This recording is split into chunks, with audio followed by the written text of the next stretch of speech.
이거 AI한테 시킨 거예요. 이거 파워포인트 만들어주는 AI를 제가 재작년부터 쓰고 있는데 얘가 굉장히 빨리 진화하고 있어요. 그래서 그 감마 AI에 들어가가지고 제가 원하는 거를, 이게 얘가 세 가지 기능이 있잖아요. 하나는 그러니까 인터넷에서 검색해서 그거 갖고 만들려고 해도 되고, 내가 가지고 있는 파일을 올려서 그걸 만들어 달라고 할 수도 있고, 또는 얘가 그냥 아무것도 안 주고 제목만 주고 만들려고 해도 돼요. 근데 저는 이제 제가 그 강의록 만들면 그 강의록을 올려놓고 그걸 가지고 만들려고 해요. 그래서 저 유료 제일 싼 거 씁니다. 제일 싼 게 10불짜리예요. 한 달에 10불짜리인데 그거 하면 제가 미래에 쓸 것까지 다 만들어요. 시간 날 때마다 만들고, 그리고 심지어 굉장히 짧은 시간이 많이 안 걸리기 때문에 이렇게 쉬는 시간에 잠깐 만들 수 있어요. 다음 시간에 할 것까지도. 그리고 이렇게 이미지가 굉장히 점점 세련돼 가고 있고, 그 다음에 그 처음에 출력한 상태에서, 얘가 만들어 놓은 상태에서 다 수정이 가능해요. 그래서 완벽하게 수정이 된 다음에 출력을 합니다. 그렇게 해서 이제 내보내기를 하면 이제 파워포인트로 나오는 거예요.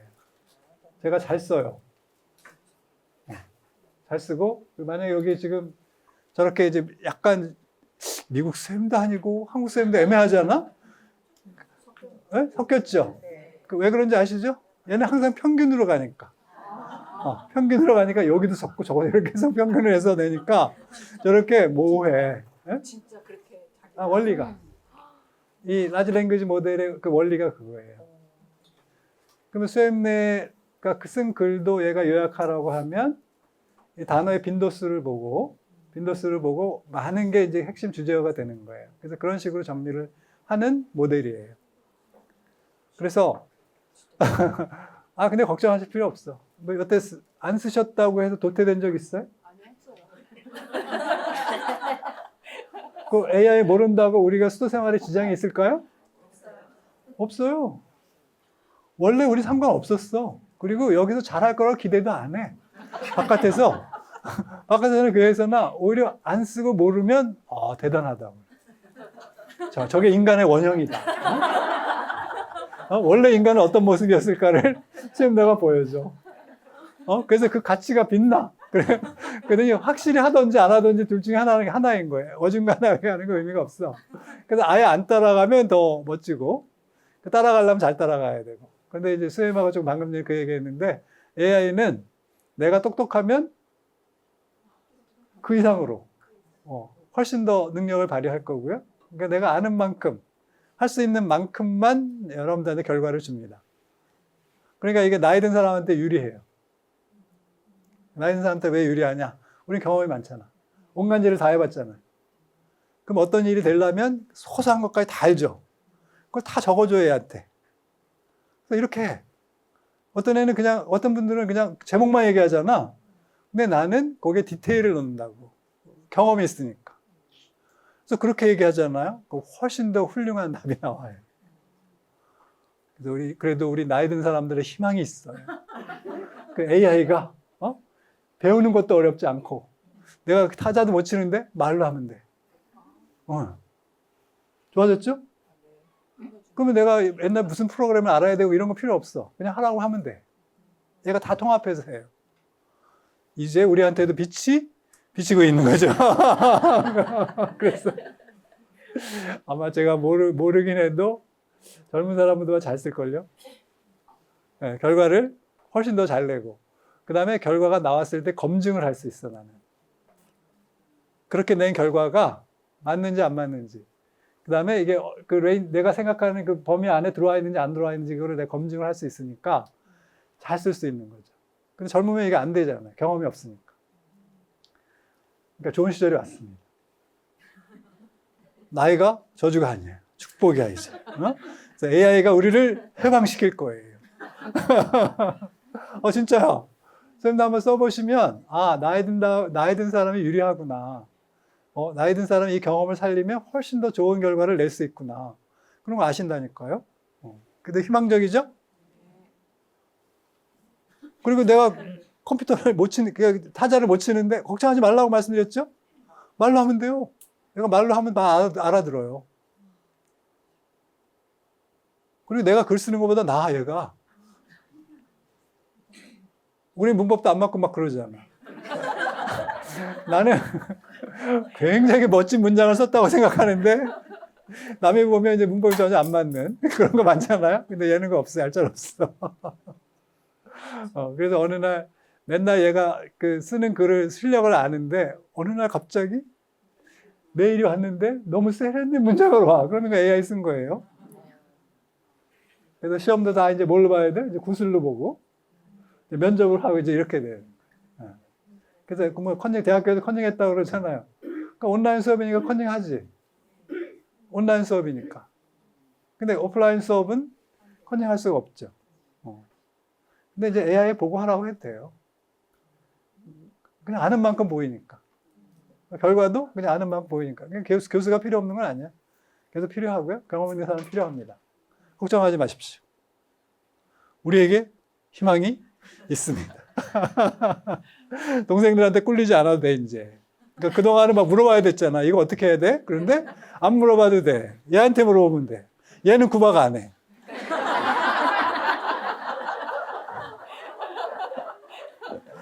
한두 번은 어떻게 친절하게 가르쳐 주는데 세 번째 이렇게 물어보면 조금 눈초리가 다르잖아? 근데 얘는 그런 게 없어. 그러니까 마음대로 물어볼 수 있어. 눈치 안 보고. 요거는 왜 보여드리냐면, 그 쇠퇴하고 그런 원인이나 이런 것은 지난 강의 때 했으니까 그거는 유튜브 참조하시고요. 이때 이제 관점을 어떻게 볼 거냐. 그러니까 쇠퇴를 쇠퇴로 보는 것이냐. 그대로 이렇게 해서 이제 망해가는 거다라고 봐야 되는 거냐.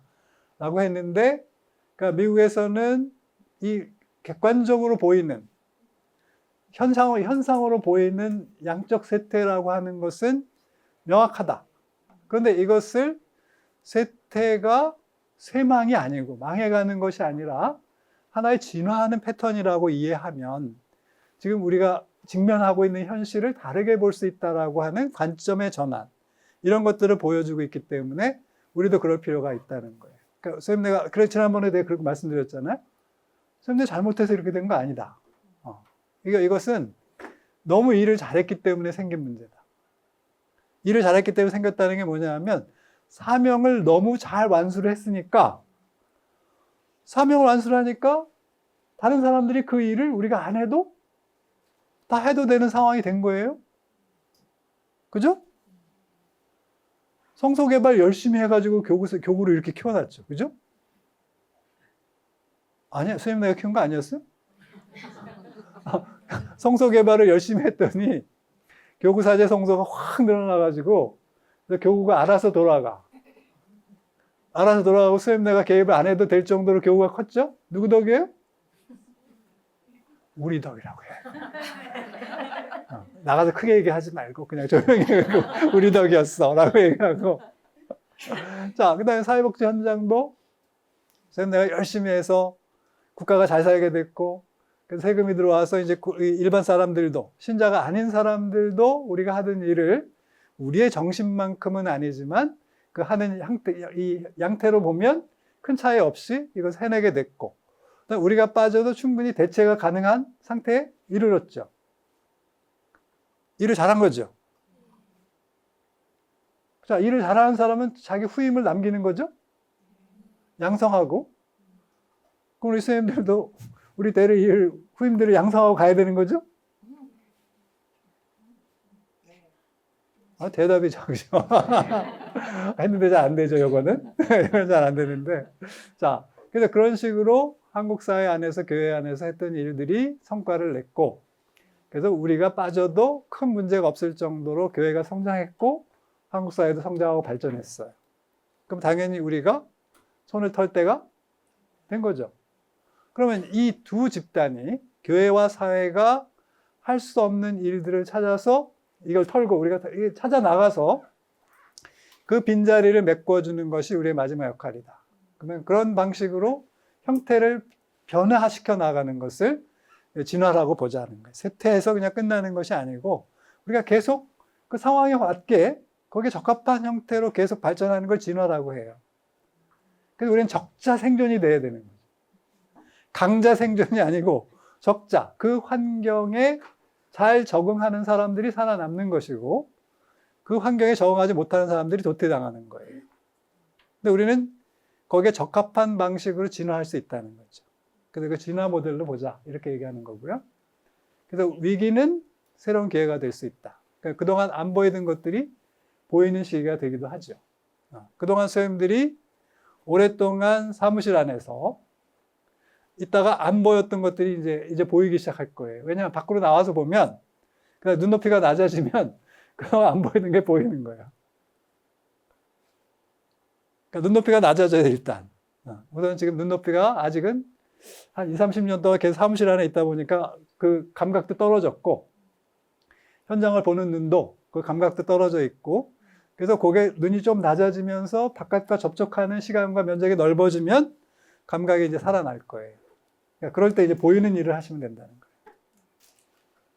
그래서 좀 시간이 있습니다. 그래서 이런 시간들을 조금 아까워하지 마시고 찾아보시면 좋을 것 같아요.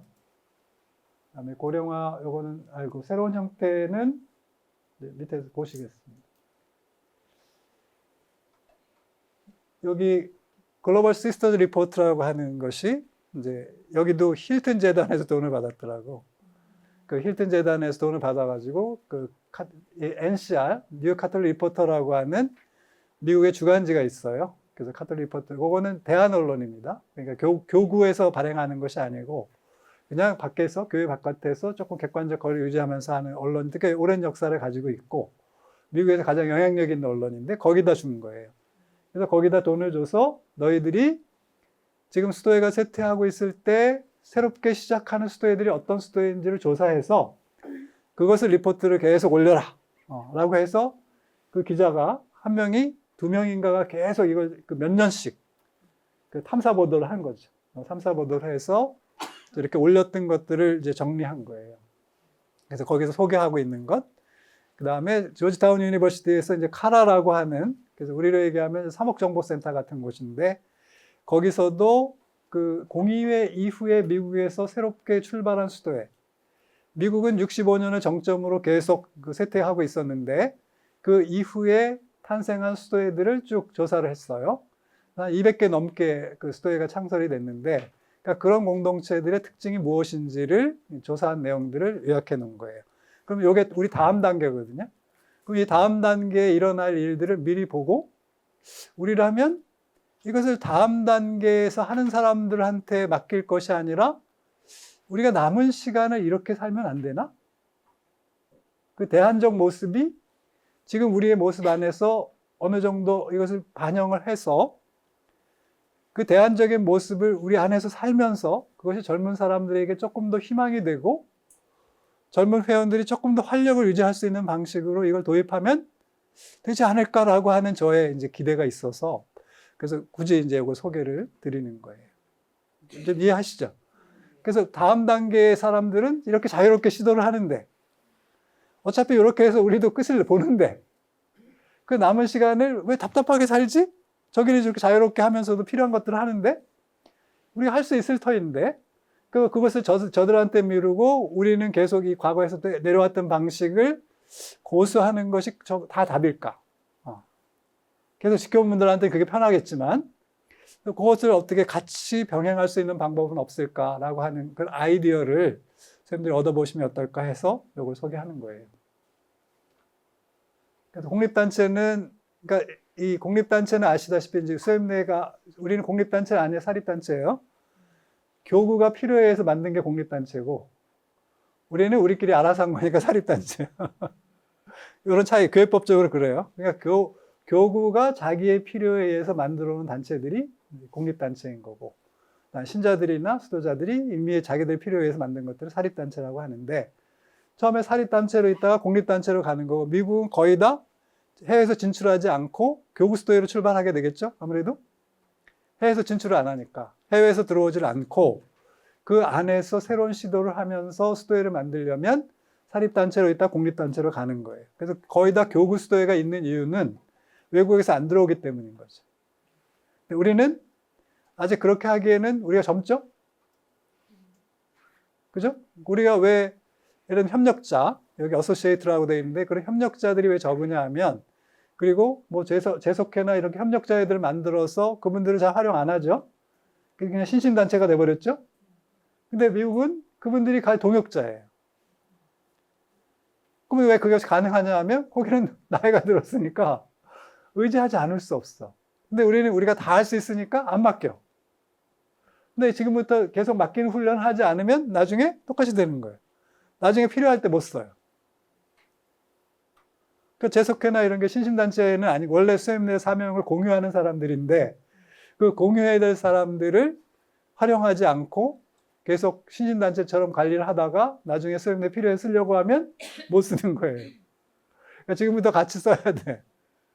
그러니까 사명을 같이 공유하고 같은 일을 하고 그러다 자연스럽게 넘겨주거나 이렇게 가야 되는데 나중에 우리가 좀 어려워지면 그때 하자?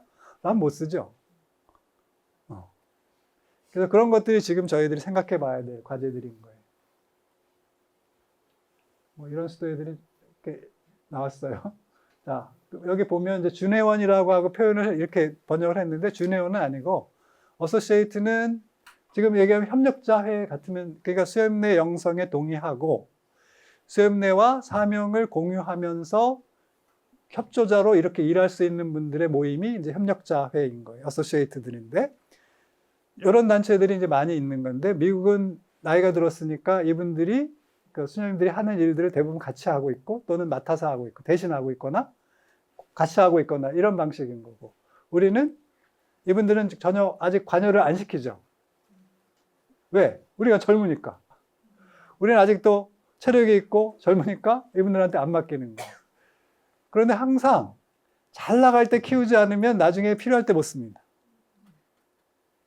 그리고 제가 그랬죠. 사도직 이렇게 남한테 넘길 때도 뭐가 남을 때 넘겨야지 나중에 우리도 어쩔 수 없어 버리면서 남한테 가져가라고 하면 안 가져가죠. 그래서 항상 잘 될 때 하는 거예요. 근데 우리는 안 될 때 하려고 하거든. 그래서 잘 될 때 하는 방식을 고민하셔야 돼요. 지금부터. 적극적으로 고민하시고. 그리고 이분들은 선의도 있고 아직도 활력이 있고 이러잖아요. 아직 젊으시고 이분들이. 뭐 우리가 비슷하거나. 자, 그 다음에 새로운 관상수도회들이 이제 많이 생기는데 이게 이제 옛날처럼 관상수도회 하면 우리가 생각하는 건 다 어디로 가요? 산으로 가잖아요? 우리도 산으로 가죠? 근데 산으로 가면 나중에 땅이 안 팔린대. 그래서 오히려 더 도시로 내려와, 도시로. 도시의 광야라고 하잖아요. 그죠? 도시 안에서 광야를 체험하는 거고. 그래서 그 관상수도회가 신자들과 가까이서 만나는 단계로 이렇게 변해가고 있는 이제 그런 방식으로 지금 많이 신설되고 있는 거예요. 이제 약점은 뭐냐면 이렇게 새로운 시도들이 안정성이 좀 떨어지죠. 안정성이 떨어진다는 거예요. 수협내는 굉장히 안정성이 있는 모델이에요. 그러면 안정성이 있다라고 하는 것은 변화하기 어렵다는 뜻이에요. 수협내 굉장히 안정돼 있잖아요. 뭐 하나 바꿀 수 있어요? 자, 옆에 가서 이거면 좀 바꿔야 되겠는데? 라고 하면 바꿀 수 있어 없어? 왜 어려워요? 지킨 게 아까웠어. 그다음에 지켜온 시간이 아까워서 안 바꿔. 그래서 그게 목숨을 걸 일인가 싶은데 목숨을 걸 일이 아닌데 안 바꾸는 거야. 그러니까 그만큼 안정되어 있다라고 하는 것은 그렇게 변화가 어렵다는 뜻인 거예요. 그러니까 새로운 시도를 한다는 건 그런 안정성이 떨어지지. 그러니까 제도화가 덜 돼 있으니까. 안정성이 있다는 건 제도화 됐다는 거예요. 그럼 제도화가 된다는 건 개인의 힘이 영향을 미치기 어렵다는 거예요. 그러니까 동생들이 들어와서 보니까 언니들이 규칙대로 잘 안 살죠? 아니, 여쭤보는 거야, 그냥. 그러니까 넌지시 던져보는데 안 넘어가시네. 언니들 어떻게 규칙을 잘 지키는 것 같아요? 그러니까 그랬어. 그러니까 마지노때 대답을 하신 거여가지고. 아니, 규칙을 잘 지키시죠. 그러니까 지금 이제 규칙만 남았어. 왜냐면 이제 지킬 거 그거밖에 없어요. 그러니까 그것만이 우리의 존재 이유를 확인시켜주는 경우가 많아요. 왜냐면 바깥에 일이 없고. 그럼 교회, 우리가 다 이제 본원 안에 들어왔어요? 그럼 우리가 할 일이 뭐가 있어요?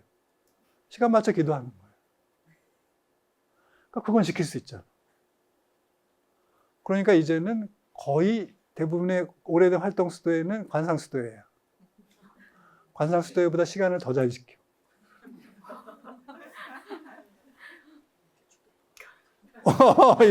이 언니 빵 터졌어. 그래서 왜 그런지 모르셨죠? 자, 우리가 성장기 때는 계속 관심도 바깥에 가 있고 계속 밖에서 뭘 벌어지니까 눈이 다 저쪽에 가 있어요. 그러니까 그거 그렇게 중요하지 않아. 규칙 이런 게 더 생각하는데 이제는 바깥에 관심을 가질 일이 별로 없잖아. 다 안으로 들어와 있잖아. 그러니까 안으로 들어와 있으니까 공동체 안에 있는 작은 문제들이 이제 커 보이기 시작하는 거예요. 옛날에 사서에서 쳐다도 안 보던 문제들이 다 커진 거예요. 그러니까 갑자기 없던 문제가 생긴 게 아니고 옛날부터 있었는데 옛날엔 신경을 안 썼어. 왜? 바깥에 관심이 가 있으니까. 근데 지금은 바깥에 관심이 없잖아. 나가서 할 일도 없고. 그러니까 안에 있는 게 너무 커 보이는 거야. 그러니까 그동안 없던 문제들이 막 생기는 것 같아. 아니에요. 옛날하고 똑같아요. 수도 생활은 똑같은 문제예요. 과거나 지금에 똑같아요. 그럼 옛날에는 왜 신경 안 쓰는데 왜 요즘 많아 보이죠? 관심이 안에 들어와 있어서 그래요. 밖에서 하는 일이 없어서 그렇다고. 그러니까 특별히 새로운 거 생긴 거 아닙니다. 옛날에 똑같습니다. 옛날에 똑같은 문제였고 본질이 하나도 달라지지 않았어요. 그런데 왜 요즘 커 보이느냐? 내가 관심이 그만큼 바깥에서 줄어들었다는 뜻이고 안에 들어와 있으니까 작은 게 커 보인다는 거예요. 그러니까 공동체에서 그런 갈등이 일어날 가능성이 커지는 거예요. 그래서 이해하시죠? 원래 우리가 속 좁은 인간들은 아니거든요. 그러니까 우리가 그렇게 이 넓은 세상에서 뭔가 이렇게 막 펼치고 있을 때는 이게 사소하지. 쳐다도 안 보는 일이야. 근데 다 접고 이렇게 와보니까 되게 커 보이는 거지. 네. 사소한 겁니다. 그런데 목숨 걸지 마세요. 그래서 규칙이 많아지죠. 왜냐하면 자꾸 이제 몸도 이제 말을 안 듣고 그리고 이제 다 한 가닥씩 하는 분들이잖아. 그러면 자기가 규칙이었는데 자기가 규칙이었는데 이제 규칙에 맞춰야 되잖아. 이제 원칙에 맞춰야 되는 거 아니야, 이제. 그러면 원칙에 맞추려고 하다 보면 그동안 너무 베리에이션이 많이 생긴 거예요. 이렇게 각자 여해가 많이 생겼다가 이걸 다시 하나의 원칙으로 합치려니까 어려운 거지. 그러니까 동생들이 이제 장사하실 거 아니에요. 그러면 동생들이 권위가 있어? 없잖아. 그럼 뭘 갖고 해야 돼? 회원 갖고 하는 거야. 언니 이렇게 돼 있잖아. 지금 언니가 하는 거는 여기서 벗어나 있어요. 난 잘 모르겠고 회원에 이렇게 돼 있다고. 어떻게 하실 건데? 근데 이렇게 되는 거야. 내가 언니면 경험이 많고 하는 언니면 명령하면 되는데 언니들한테 명령할 수 없잖아. 그러면 내가 할 수 있는 게 뭐 있어? 법치주의. 그러니까 우리가 법이 뭐 있어? 회원이잖아. 그러니까 회원 혜택 가지고 얘기하는 거예요. 그러니까 젊은 장사일수록 회원을 강조하는 이유는 그 경험이 없어서 권위가 없어서 그런 거예요. 법적 권위만 있는 거지 도덕적 권위를 얻은 게 아직은 아직. 이해가 되셔? 네. 그러니까 언니들이 알아서 말을 들어줘야 돼. 그러니까 동생도 얼마나 힘들겠어. 예외 좀 만들지 말고 법대로. 그래서 규칙이 많아지는 건 아니고 그런 어려움이 있기 때문에 생기는 거예요. 그러니까 그 예외를 차단해야 되니까. 그래서 자꾸 베리에이션이 생기면 그게 정말 개인화로 가는 거예요. 그래서 그거 막을 수가 없어요. 어느 한 벽 뚝이 무너지면 그 허물어지고 나면 주워 담을 수도 없고 막을 수도 없어. 그러니까 결국 우리가 하는 게 자꾸 규칙이 늘어난다라고 하는 건 선생님들이 말을 안 듣는다는 뜻이에요. 그렇죠. 우리 장상 선생님들 공감하셔? 아니 왜 그런지 이해해야 돼. 그러니까 지금 왜 우리가 그런 상황에 놓여 있느냐 하면 지금 수축 국면이라 그런 거예요. 팽창 국면에서 그런 일이 안 일어나요. 팽창 국면에서 아까 얘기했잖아. 막 일이 뻗어나가니까 다 관심이 밖으로 가 있다니까. 새로운 사도직, 어디 새로 개척돼 있고, 그 글로 보내고, 막 이쪽 오른쪽 관심 일로 가잖아. 이렇게 수축 국면이잖아. 그럼 이렇게 좁아진다고, 생각이. 그리고 다 안에서 같이 살고, 공동체 규모가 커지고. 그럼 자꾸 예외가 생기고, 그럼 예외가 안 생기려고 하니까 규칙으로 통제하고, 이렇게 가는 거예요. 근데 몸은 안 듣고, 말은 안 듣고. 언니들이 말을 하고 싶은데, 몸이 말을 안 듣죠? 그래, 안 그래요? 이해해요. 그러니까 자, 보세요. 그러면 거기에 안 맞출 수 없는 수염들이 많이 늘어나시면 어떻게 해야 돼? 저는 이중시간제로 가야 된다고 보거든요. 근데 그거를 통일하려고 하면 서로에게 비극인 거예요. 맞출 수 있는 사람과 맞출 수 없는 사람. 그럼 언니들은 점점 하기 어려울 테고. 그러면 같은 시간대, 같은 시간제를 사용하면 이게 될까? 저는 같은 시간제를 사용하면 안 된다고 보거든요. 점점. 이중시간제로 가야 된다. 그러면 이런 데는 된단 말이에요. 새로 시도하는 데는 되는데 왜 기존에서 안 되느냐는 거예요. 문제인 줄 알면서. 아니, 그런 아이디어를 드리려고 하는 거예요. 자, 그럼 우리가 수도 생활의 본질이 바뀌어? 안 바뀌어요. 본질을 바꾸자고 하는 얘기가 아니잖아요. 그러니까 이런 데는 왜 이런 시도가 가능하고 왜 기존 수도는 이게 불가능하냐는 거예요. 아니, 제도화가 능사냐고. 지키는 게 능사냐고. 그럼 교회가 늘 하던 일이잖아요. 그래서 조금 다른 생각을 할 수 있지 않을까? 다른 상상을 해봐야 되는 게 아닌가라는 것 때문에 지금 이걸 소개하는 거예요. 자, 그리고 광야에서 은수처럼 생활하며 현대사회에서 영적 깊이를 추구한다. 도심 한복판에서 사람들 안에서.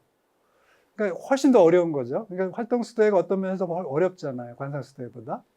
그러니까 어려운 이유는 뭐냐면 현장에서 활동수도회 관상을 해야 되니까. 어렵잖아요. 사람을 계속 만나는 가운데서 움직이면서 중심을 잡는 건 어려워요. 멈춰서 균형을 잡는 건 아무나 할 수 있어요. 그죠? 뇌에 문제가 있지 않은 한. 아니, 제가 하도 이제 과로를 했는지 언제 한번 복시라는 게 왔어요. 복시. 복시라고 아세요? 사물이 둘로 보이는 거야. 어느 날 갑자기 운전하는데 앞차가 두 개로 보여요. 이렇게. 위아래로. 이게 왜 그러지?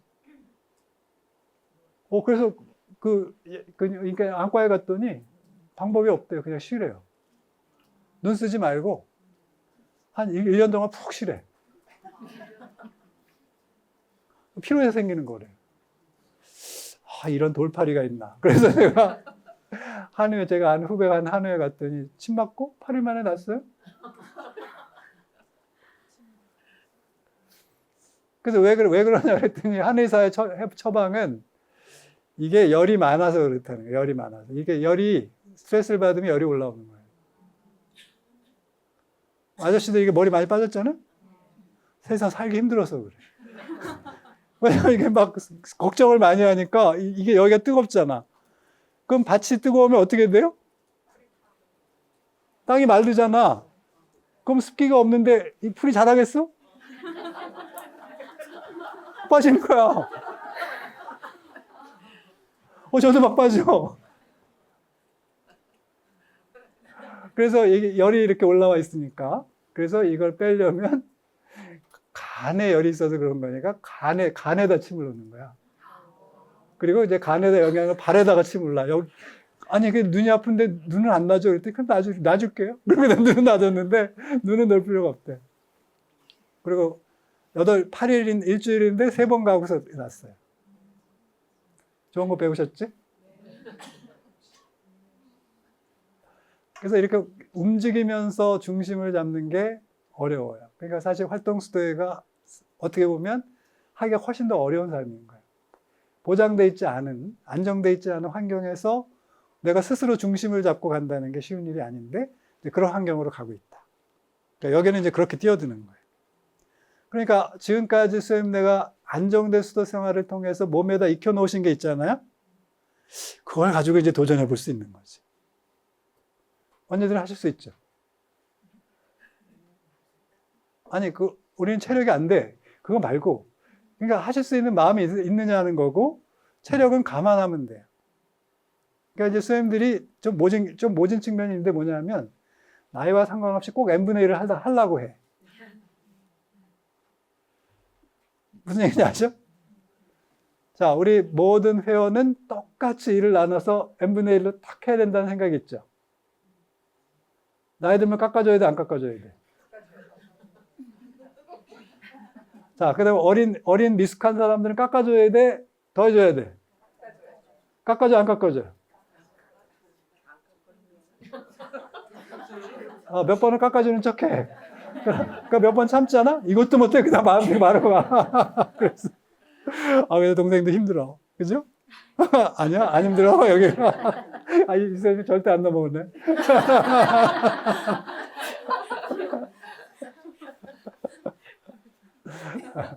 그래서 제가 지난 8월에 찍은 걸 가지고 그래서 그걸 어느 수도에서 다 보셨나 봐요. 근데 한 수녀님이 이렇게 메일을 보내셨어요. 근데 다 동의가 되는데 체력은 좀 감안해야 될 것 같다는 거야.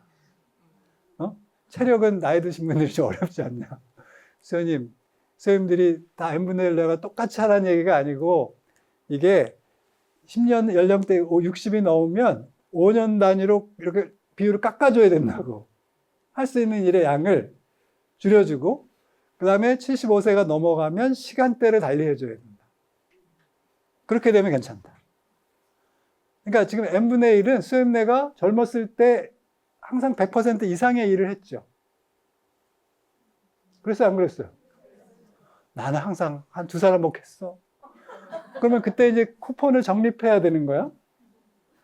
젊었을 때 적립한 거를 70 넘어와서부터 깎는 거예요, 거기서. 그러니까 예를 들면 제가 제가 아이가 둘이거든요. 지금 아이지만 큽니다.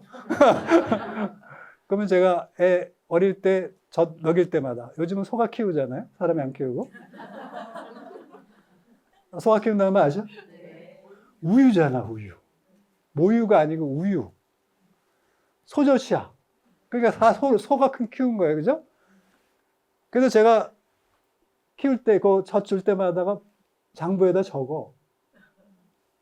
하루에 3번 줬으면 3번 이렇게. 5번 줬으면 정자, 바를 정자 이렇게 계속 써가지고, 그러니까 이제 쿠폰을 나중에 내가 나이 들었을 때 발행하는 거야, 이거를. 밥 준 것만큼. 그 들어갈 X만큼 딱 해가지고, 내가 몇 살 넘어가면 여기서부터 까서 이제, 너희 갚아야 되는 거야. 이렇게 하는 거지. 그렇게 하냐고요? 그런 부모가 어딨어? 다 털린 거지, 끝이지. 자, 현대적 산업 모델이라고, 이런 거는, 여기, 베네딕트 피터 샴이라고 하는 데는 관상 생활을 아까처럼 도심에 들어가서 하는 데도 있지만 오히려 철저하게 하려는 데도 있는 거예요. 오히려 보면 지금 이게 많이 좀 느슨해졌잖아요. 그러니까 느슨해져 있기 때문에 그걸 오히려 철저하게 하는 그 방식으로 이제 하려는 데도 생긴 거예요. 그러니까 과거 내가 이 집에서 계속 바꿔보려고 했는데 안 바뀌니까 그럼 우리가 나와서 새롭게 만들어서 그걸 철저하게 해보자 라고 해서 여러 수도에서 나와가지고 하나의 공동체를 만들기도 하고 이런 방식으로 가는 거예요. 그거는 우리 가톨릭 수도회뿐만이 아니고 모든 제도화된 종교들은 오랜 역사를 가지면 그 제도에서 자유롭지 못해요. 그러니까 그걸 바꾸기가 어려워요. 그러니까 못 바꾸니까 나와서 새로 이제 시도를 해보는 거예요. 물론 그렇게 나와서 시도를 하지만 2세대쯤 넘어가면 어떻게 돼? 제도화되죠. 제도화가 안 되면 교회가 가만 놔두지 않아요. 그렇지만 그 짧은 기간이지만 그래도 원래 정신대로 원래 방식대로 살아보는 게 가능하다는 거예요. 이 논리가 수행들이 큰 수도회들이 나중에 광고 분리했을 때 그 광고 분리의 논리입니다. 그죠? 하나의 큰 덩어리를 있을 때는 서로 모르고 사셨잖아요. 근데 작은 단위로 쪼개니까 알게 됐죠. 전체는 모르지만 인지 범위 안에 들어오는 그 숫자 규모로 작아지면서 서로 알게 됐고, 그다음에 선의의 경쟁도 하죠. 선의의 경쟁해야 하네. 해야 돼, 경쟁도. 그래서 이쪽 광고에는 성소자가 몇 명인데 저쪽 광고 몇 명이다. 우리도 열심히 하자. 그리고 저기는 저런 사도직을 한다는데 우리도 해보자. 뭐 이렇게 해서 서로 선의의 경쟁도 하는 거예요. 그러니까 전체 공동체 하나라는 의식은 적어지지만 그 안에서 작은 단위의 결속력이 굉장히 높아지거든요. 그러니까 이게 초창기 수도 생활인 거예요. 그러니까 이런 식으로 이제 시도를 해보는 거죠. 그래서 이런 시도들을 자유롭게 하고 있는데 기존 수도회가 저렇게 하는 것만 보고 있을 게 아니라 여기서 못하고 있는 것들을 저렇게 실험해보면 안 되느냐 이 말씀을 드리는 거예요. 우리 안에서도 그렇게 열심히 살고자 하고 또 활력을 유지하면서 해보겠다고 하는 분들한테 그런 기회를 줄 수 있지 않느냐. 그리고 어떤 예외를 허용할 수 있지 않느냐. 그래서 그렇게 해본다면 굳이 저렇게 만들지 않아도 되지 않느냐.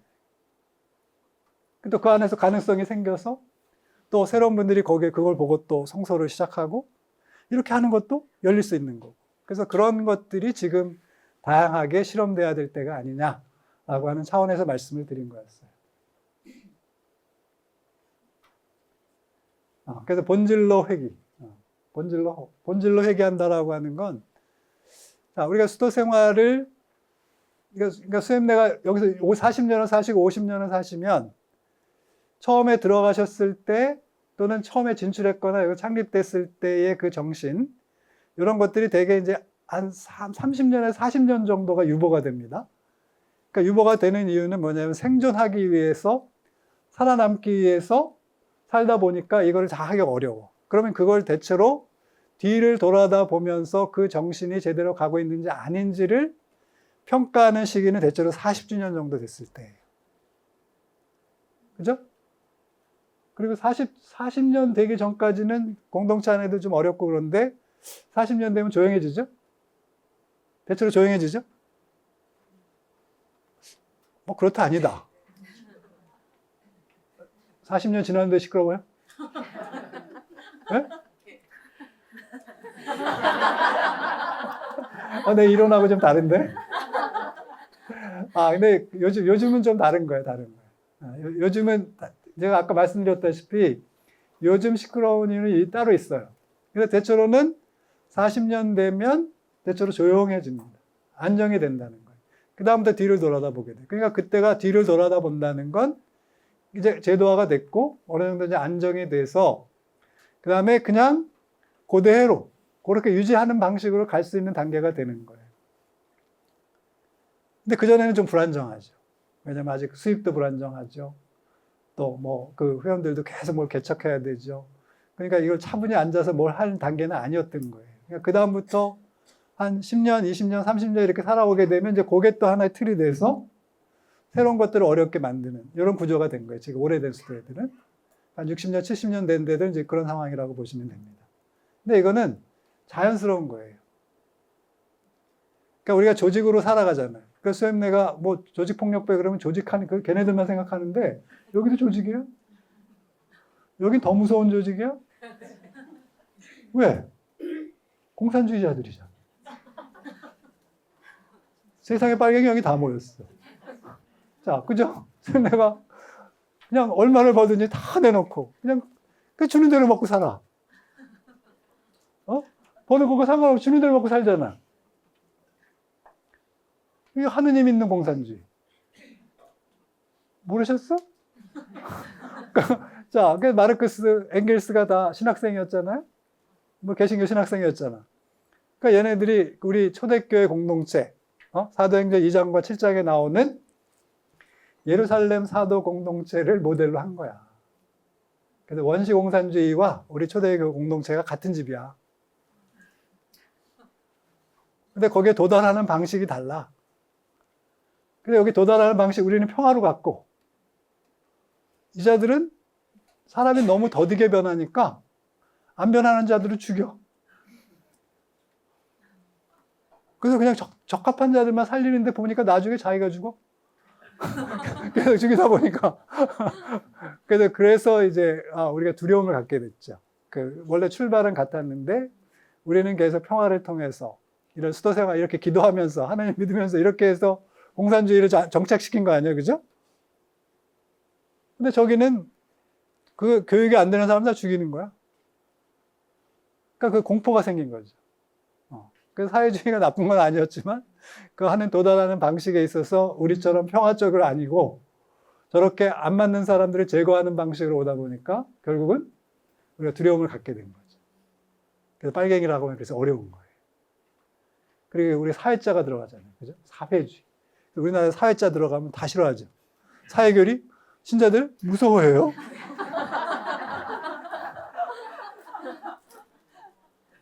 아니, 그게 슬프잖아. 그게 결국 공산주의가, 현실 사회주의가 그런 공포를 심어줬기 때문에 그렇게 된 거죠. 원래 나쁜 건 아니었음에도 불구하고. 자, 그래서 본질로 회귀한다라고 하는 건 어떻게 보면 지금이 수도 생활을 본래대로 잘할 수 있는 위치이기도 하다는 거예요. 위기이기도 하지만 본래 수도 생활의 그 모습대로를 잘 살아볼 수 있는 시간이기도 하다는 거예요. 그러니까 그렇게 활용하자는 거예요. 이걸 위기로만 볼 것이 아니라 어떻게 보면 지금이 어떻게 보면 원래 수도 생활의 그 정신대로 살아볼 수 있는 시기고, 또 우리한테 남은 시간이 많지 않으니까 과거에 이렇게 매여 있던 것들을 조금 자유롭게 제도가 주는 이런 그 여러 이 거추장스러운 것들을 좀 덜어내고 우리의 본질에 좀 더 충실하게 갈 수 있는 게 아니냐, 이렇게 실험해 볼 수 있다는 뜻인 거고요. 유연한 적응이라고 하는, 이건 사실 공의, 제2차 바티칸 공의가 한 얘기예요.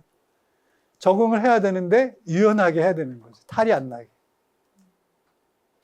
그러니까 나이가 드시면 뭘 제일 조심하셔야 돼요? 낙상 사고를 조심하셔야 되죠? 낙상하면 끝이야. 조심하셔야 돼. 저희 어머니도 2월 달에 침대에 떨어지셨거든요. 그리고 한 2달 만에 돌아가셨어요. 나이 드시니까 누워있으면 어떻게 돼? 계속 눌리니까 결국은 무슨 병으로 출발했든 나중에 폐렴으로 가는 거예요. 그죠? 숨을 못 쉬니까. 그러니까 선생님 넘어지시면 안 돼. 매트 깔아놓고 복도만 하다. 그 다음에 레일 다 설치하고 그러셔야 돼. 자, 그래서 유연한 적응이라고 하는 건 지금 적응이 타이트하게 이런 방식으로 가는 게 아니라 할 수 있는 만큼 하시면 돼요. 할 수 있는 만큼. 자, 우리가 선생님들이 이 스토이가 존재하는 양식, 가시성, 남에게 보이는 방식은 모두가 항상 해야 된다는 강박관념이 있으셔요, 선생님들이. 근데 엄밀하게 보면 우리 1700년 수도 생활 역사를 보면 숫자로 얘기합니까, 수도자가? 어떠신 것 같아요? 수도 생활 숫자로 얘기해요? 정신으로 얘기하는 거예요. 그러니까 그 집에서 한두 명만 잘 살아도 다 그 수도회가 한 일이야. 제가 2005년에 그때 우리 근현대 100년 그 조사하는 그 연구를 했었는데요. 그때 그 전문가들임에도 불구하고 천주교가 지난 100년 동안 어떻게 살았냐라고 어떻게 보시느냐 이렇게 얘기했더니 일제시대고 다 잘 살았을 것 같아요. 과거는 모르겠고 최근에 사는 걸로 봐서는 그때도 잘 살지 않았을까. 흑역사를 모르시는 분들이니까. 그렇게 생각하더라고요. 그렇다는 거예요. 그러니까 다른 사람이 안 살고 이런 건 중요한 게 아니고 필요한 사람들이 필요한 곳에서 제 역할을 하면 된다. 모두가 해야 된다는 부담을 내려놓으시라. 그리고 진짜 하고 싶은 사람 시켜라. 요즘 공부하겠다는 분들 계세요? 공부는 하지 마세요. 요즘 대학 안 가잖아? 그죠? AI랑 공부하세요. 영어도 AI랑 하시고, 공부도 AI랑 하시고. 이제 그거 이제 학교 교육이 아니라 우리한테 지금 필요한 교육은 현장 교육이에요. 그리고 다 할 필요 없어. 저는 5%만 하면 된다고. 5% 정의. 자, 그리고 나머지 지금 나이 드신 분들은 좀 쉬시고, 그럼 체력이 남으시면 하시고, 대신 깎아줘. 5년 단위로 5%씩 깎아서 감가상각을 고려해서 좀 하시고. 그래서 지금 이런 새로운 그 공동체들이나 이런 실험들은 다 그런 데 초점이 맞춰져 있어요. 여기 있을 때 못 해봤던 거. 여기 있을 때는 이 제도 때문에 안 돼요. 물론 제도가 잘못됐다는 것도 아니고 그 제도에서 선생님들이 꾸준히 해오셨던 게 문제가 있다고 얘기하는 건 아니에요. 가장 안정된 모델이죠. 그리고 유수로 따지면 독일 권리모 중에 뭘 하는 거예요? 거를 하는 거죠. 지금 이 거를 계속 유지하는 제도 안에서는 뭐가 안 나와요? 유타고 뭐가 안 나와요? 그리고 도어계는 잘랐어요. 도계는 잘리고 유타고 뭐는 안 나오고 그냥 걸로 계속 가는 거? 이것도 괜찮은 방식이지만 유타고 뭐를 내는 것도 가능하지. 근데 그건 다 할 수는 없고 그럼 하겠다는 분들을 시키면 되지 않나. 근데 그것을 하는데 조금 이게 너무 제도가 장벽이 많아. 좀 풀어줘. 시간도 얼마 안 남았는데. 네? 그러다가 그 방식이 대세가 될 수도 있는 거예요. 아니, 그런 식의 적응을 얘기하는 거야. 그러니까 자꾸 그냥 우리가 해왔던 거 모두가 하고 있으니까 너는 예외를 만들면 안 돼. 이렇게 하지 말고 정신이 확고하다면, 이 의지가 확고하다면 그런 자유를 주라는 말씀인 거예요. 왜? 이런 공동체, 우리 다음 공동체들은 그걸 하는데, 우리 다음 세대는 그런 걸 할 텐데, 거기선 자연스러운 일을 왜 우리가 자연스러우면 안 되느냐는 얘기를 하는 거예요. 이해하셨어? 아니, 이건 언니들한테 하는 얘기예요. 언니들한테 하는. 아니, 저도 그런 생각이 있거든요. 우리 교회가 다 만족스럽진 않잖아요. 그죠? 그래서 저는 만족스럽지 않아서 다른 종교 분들하고 얘기하다가, 그렇게 마음에 안 들면 우리 종교로 오래. 그래서 제가, 니네는 낫냐? 그랬더니 안 낫대. 그럼 왜 가냐? 난 여기서 보낸 시간이 아까워서 못 간다. 아니, 그래서 그렇게 소극적으로 생각하지는 않아요. 물론. 우리 교회를 살아가는 방식이 다양하게 있기 때문에. 그래서 좀 더 적극적으로 할 필요가 있죠. 그래서 이 공동체 실험들, 그러니까 미국에서 이렇게 했던 다양한 공동체 실험들이 우리에게 의미하는 바는 지금 우리가 여태 익숙해 있고 지금 살고 있는 이 방식에서 갑갑함을 느끼는 사람들, 수도 생활이 싫어서가 아니라, 힘들어서가 아니라 좀 더 도전적으로 뭘 해보고 싶은 사람들에게 갑갑한 구조이니까 그분들한테 어떻게 자유를 줄 수 있을까? 그래서 지금 이 시대에 맞는 방식으로 열심히 잘 살 수 있도록 우리가 격려할 수 있을까? 촉진할 수 있을까? 그런 샘플로 한번 보시라고 제가 말씀을 드린 거예요.